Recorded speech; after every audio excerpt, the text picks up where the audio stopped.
খুব ভয় পাইছি রে। এটা কি ছিল? রাহান রাফি যে এত বড় চমক দিবে তা কল্পনাই করতে পারেনি।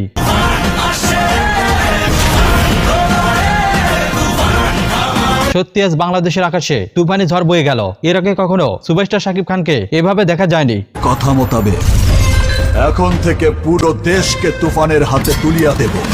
সত্যি বলতে আজকে সবকিছু ছিল মাস্টার ক্লাস। আমার মনে হয় রাহান রাফি একমাত্র ব্যক্তি যে আমাদের সুপারস্টার শাকিব খানের সঠিক ব্যবহার করতে পারবে। সে যা চাইবে পাইবে, যা করিতে চাইবে করিবে।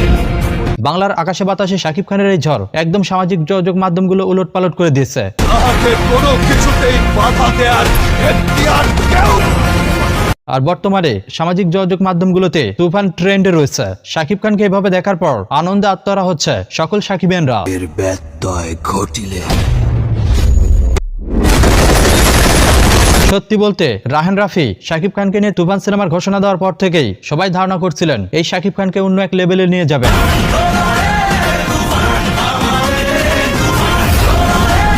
আর আজকের এই তুফানি ঝড়ের পর এ বিষয়ে কারো সন্দেহ নেই যে রাহান রাফি শাকিব খানকে নিয়ে নতুন এক ধামাকা দিতে যাচ্ছে। খুব ভয় পাইছি রে। এত কিছুর পর আশা করা যাচ্ছে শুধু 2024 নয়, বরং তুফান হতে যাচ্ছে মেগাস্টার শাকিব খানের জীবনে সেরা একটি ধামাকা।